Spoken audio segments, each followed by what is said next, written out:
Tem conhecimento, assim, sobre rituais xamânicos e tal? Você já participou de umas paradas, assim? Sim, na verdade era o meu trabalho anterior. Não, eu vou resumir. Antes de trabalhar, quando eu estava fazendo meu mestrado e quando eu comecei a tocar, eu estudava os efeitos da ayahuasca na empatia. E daí eu já vinha tomando ayahuasca já há anos, tomei no Santo Daime, União do Vegetal, em xamanismo, em neo-xamanismo, com os índios. Tipo, eu gosto muito disso. É por isso que o Marambá tem o logo que ele tem esse nome por causa disso também. E depois eu posso contar essa história. Segunda vez que eu falo isso. A gente vai chegar lá. Mas aí Então eu estudava isso e gosto muito de estudar, ler sobre isso e descobrir mais, né, sobre isso. Sim. Então tem uma certa experiência, assim. Ele resumiu bem, hein? Resumi bem, resumi tudo, assim, resumi tudo. E, tipo, você acha que essas experiências, assim, te deram autoconhecimento pra você conseguir chegar onde você tá hoje? Com certeza. Assim, tipo, eu não sou perfeito, tá ligado? Eu tenho muitos erros, tenho muitas falhas, tenho muitos defeitos. Mas eu acho que eu seria muito pior se eu não tivesse passado pelas coisas que eu passei, nesses contextos específicos, assim. É que depois virou outra coisa pra mim. Sabe quando você ama algo e de repente você começa a trabalhar com aquele algo que você ama? Rolou isso comigo com a ayahuasca, porque, tipo, né, eu focava, eu gostava de botânica, né, sempre gostei de plantas, sempre trabalhei com plantas, né, durante a faculdade inteira. Quando eu fui entrar no meu mestrado, que eu entrei para neurociência, fazendo essa ponte com a botânica, que era justamente dar ayahuasca pra galera em laboratório e registrar onda cerebral, coletar sangue, saliva e pá. Caralho, que foda. Tipo, virou um outro relacionamento que eu comecei a desenvolver com ela, assim, sabe? Tipo, ela virou, tipo... Não vou dizer o objeto de experimento, mas ela era o foco do experimento. Então, ao mesmo tempo que você tem um respeito, você tem um negócio de... Nossa, eu tô vendo isso daqui todo dia, eu tô participando de rituais, entre aspas. Não era um ritual, mas acaba sendo, né, na prática. Todos os dias começa a ficar meio intenso, assim, sabe? Tipo, ficou bem intenso, né, até um certo ponto. Tanto que no final eu falei, não, eu vou ficar 1 ano sem trampar com isso. E vou só ficar tocando. 1 ano que virou 8, 9. Você fazia uma pesquisa sobre ayahuasca? Nossa, eu lembrei de uma vez que eu tava num ritual e me perguntaram isso, no meio do ritual. O dirigente do ritual, o cara que tava guiando no meio da força, assim... Arcos, cadê? Eu lembro que o cara chegou e perguntou, no meio, assim, chegou e falou, você estudou, né? Você pode falar da sua pesquisa aí? Nossa, tive que concatenar tudo... muito rápido e de um jeito que ainda não era muito termo técnico para poder explicar. Mas não precisa ser tão rápido, se você quiser também. A gente tem todo o tempo do mundo. Eu tomaria até outro café aqui tranquilamente. Eu droparia outro. Fica em paz aí. Não precisa resumir tanto também que... Tá. Eu vim mancando aqui pra trocar ideia, porra. Eu vou contar a história do contexto, talvez. A história do contexto também eu acho que vai facilitar. Tecidos. Sabe aqueles meios de cultura que tem o gelzinho e cultivam células nele? Sim. Então, eu trabalhava com isso, só que era de plantas. Era basicamente um pote de maionese com um meio de cultura que tinha que cultivar células lá dentro de plantas.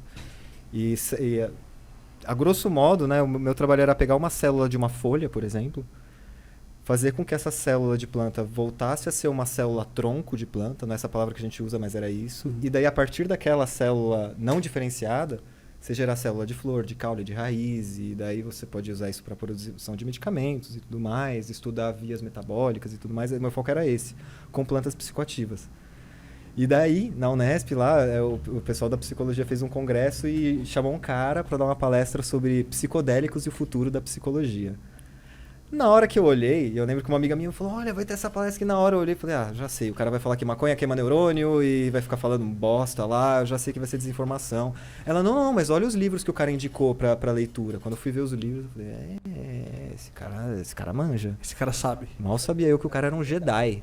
Tipo, fui lá, eu arrumei o maior esquema pra poder ver a aula, porque eu era da biologia, a biologia não podia participar do congresso de psicologia e tal. Tinha uma treta assim, eu arrumei os pauzinhos ali e consegui participar só do curso dele. E o cara explicou todas as histórias, a história inteira do que a gente conhece da antropologia e também da fisiologia, dos estudos que tiveram com drogas, que realmente fizeram, os estudos que realmente foram feitos. Não os estudos que falam que foram feitos, que LSD altera o DNA, que maconha queima neurônio, isso daí é tudo falso. Não tem estudo publicado que prove essas coisas, que demonstre nada nem perto disso, né?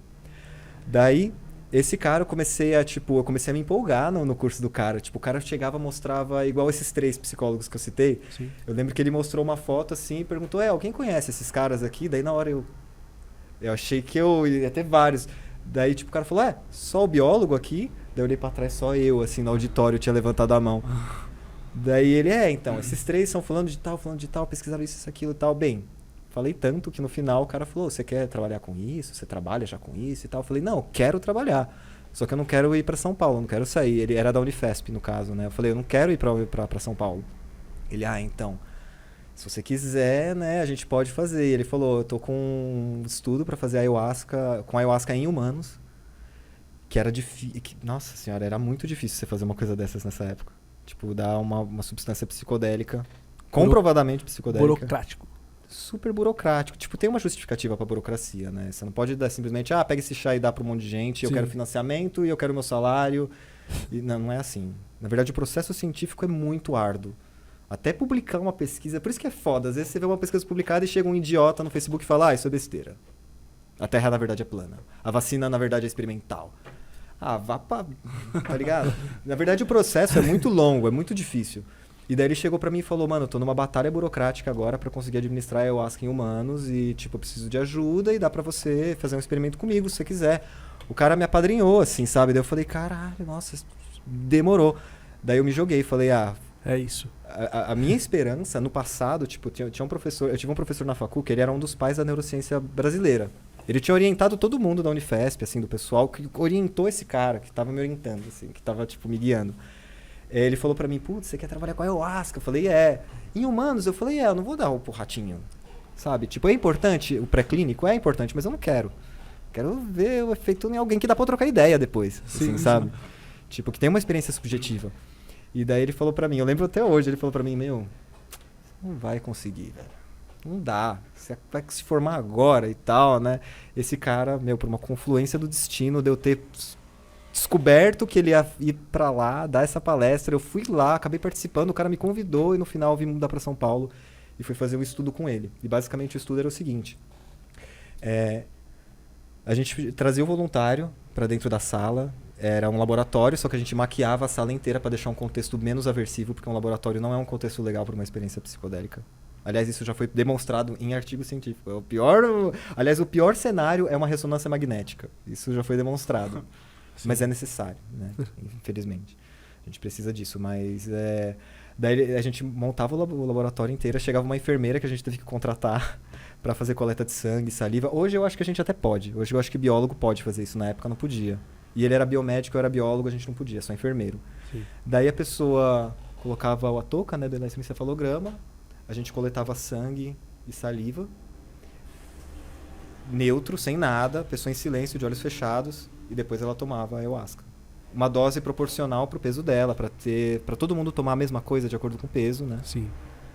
E daí a gente registrava e coletava sangue de 15 em 15 minutos e saliva de 15 em 15 minutos. E o sangue a gente coletava para justamente poder acompanhar a concentração de DMT e das beta-carbolinas no sangue, que são os princípios ativos da ayahuasca. E a saliva para monitorar o cortisol, que é um hormônio relacionado ao estresse. Então dava pra gente, depois o artigo ficou lindo, porque a gente conseguia ver, assim, tipo, nossa, olha, tá dando o pico da experiência, já tá dando o pico de atividade no eletroencefalograma e tá dando o pico de estresse aqui no cara. Tipo, você conseguia ver tudo, assim, sabe? Que doideira. Com cada um dos princípios ativos. Que são vários, a ayahuasca tem vários, tem pelo menos 4 principais. E daí, enfim, o voluntário baixava a onda e tal, só que antes e depois eu fazia um experimento com o cara, ou a mina, né, que era, ele via expressões faciais aleatórias que expressavam 6 emoções básicas. Era tipo felicidade, tristeza, raiva, nojo e pá. Sim. Em intensidades diferentes. Então uma era um sorrisinho, outra era um sorrisinho, outra era um sorrisão. A pessoa tinha que dizer qual que era a emoção que ela estava vendo e qual que era a intensidade. E antes e depois. E a minha hipótese, que se demonstrou pelo menos nesse experimento verdadeiro, era de que depois de uma experiência com a ayahuasca a pessoa se tornaria mais empática. Ela teria um viés positivista, digamos assim, em relação à emoção dos outros. Sim. E a gente ia fazer isso na hora, mas não tinha um equipamento na época que era o eye tracking. Eu também tinha a hipótese de que a pessoa focaria mais nos olhos, depois da experiência, do que antes. E, geralmente, quando a gente olha para um rosto, a gente faz um triângulo entre olhos e boca. É assim que a gente lê uma emoção. E daí eu tinha a hipótese de que depois da ayahuasca a pessoa ia ficar no olho. Caralho. Hipótese pessoal minha, de experiência, todo mundo que eu falava. Era algo que, assim, na prática a gente sabe, mas não foi publicado, então a ciência, ela exige publicar. Você não pode afirmar algo que não foi publicado, né? Sim. Que aí passa por revisão de pares, tá ligado? Tipo, que aí os outros vão revisar e tal, né? E daí, o experimento foi isso e era exaustivo. Era, tipo, era mais de 12 horas dentro do laboratório. Porque a gente ficava com o voluntário, sei lá, 3 horas e meia, 4... Não, era mais que isso. A gente ficava umas 5 horas com o voluntário no laboratório. Porque a gente só liberava ele depois que baixava tudo. E vinha uma psicóloga fazer uma entrevista com o cara. Era a USP, era a Unifesp, era o FABC da minha parte, era uma universidade da Califórnia, uma da Austrália, um monte de gente trabalhando nesse estudo.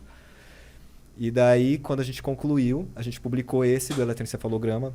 E a gente fez outros, inclusive, tipo, analisando outras drogas, analisando a ibogaína no tratamento da dependência química e tal. Que se demonstrou extremamente eficaz. E no meu caso, da ayahuasca, da empatia, se demonstrou realmente no viés positivista, que já era esperado, que a gente que já toma já sabe. Sim. Tipo, mas não tá plotado, não tá, tipo, quantificado e duplicado. Não tava na ciência ainda esse conhecimento. Agora tá. Isso foi o quê? Em 2014, né? Hoje já tá super avançado esse meio, esse conhecimento. Os caras já estão muito além já, né? Sim, sim. Hoje já 8 anos já, tipo, É. tecnologia avançou. E essas falou coisas que tinha um equipamento que nem adiantam tinha na muito. época, né? Não, a Unifesp tinha, a UFABC tinha, só não tava no mesmo prédio que a gente usava. E pra eu mexer o pauzinho pra trazer de lá pra cá, era uma treta, entendeu? Sim. E a gente já tinha passado por várias tretas de manda pro comitê de ética aprovar esse estudo em humanos. E quando é estudo com animal, é difícil já conseguir. Quando é com humanos, mano, a análise é pior ainda, porque você vai administrar uma substância em um ser humano. Tá nas suas costas a responsa ali. E né? é fácil arrumar quem queira participar do estudo? Depende. Porque quando a gente anunciou isso, porque saiu no G1 nessa época, saiu na Globo e tal, e saiu que a gente tava precisando de voluntários, apareceu maior galera, velho. Maior galera. Porque a galera pensava, não, vou tomar uma droga... Nossa, valeu. Valeu, mano. Diretor! Salvou. Porque, Nossa, eu fui longe demais. Qual que foi a sua pergunta? Dos voluntários, Veio um monte de gente, só que assim, o que acontece? Tinha uma responsa entre a gente, entre eu e esse pesquisador, que eu não vou citar o nome dele pela exposição, mas é um cara que está encabeçando, inclusive, o uso terapêutico do MDMA, agora. Mas, enfim, quando a gente divulgou, apareceu um monte de gente, só que era gente que nunca tinha tido a experiência antes. E uma das nossas exigências na triagem era de que a pessoa fosse muito experiente com o uso da ayahuasca. Porque a gente não estava dando uma dose fraca, era uma dose forte. E para você apresentar isso para uma pessoa pela primeira vez, num laboratório, no silêncio, com uma agulha coletando sangue, com um monte de gente analisando com a touca do eletroencefalograma, que é desconfortável, a gente traumatiza uma pessoa desse jeito. Sim. Então foi algo que até a academia a academia veio falar pra gente. Outros cientistas falaram, não, por que vocês não pegaram usuários naive, voluntários naive, que chamam, que é voluntário que nunca teve experiência? A gente, você não faz ideia da força disso daí. Vocês não sabem o tamanho da lenha. Você tá pedindo isso que você não sabe. Tipo, inclusive a CIA usou esse tipo de tortura no passado, por isso que deu as bostas que deram, inclusive. Relacionados ao LSD, né, no caso, na década de 60. Então, tipo... Os caras torturavam o LSD, tipo, dava dosagem alta para as pessoas? Ixi, não. As maiores atrocidades do mundo não era só dose alta. Era dose alta sem a pessoa saber e colocando a pessoa em situações bizarras. Sabe a história de que, tipo, tem medo de que a galera toma um alucinógeno e pula da janela? Sim. A história do pula da janela foi de um cara que participou desses estudos, que era inclusive um soldado.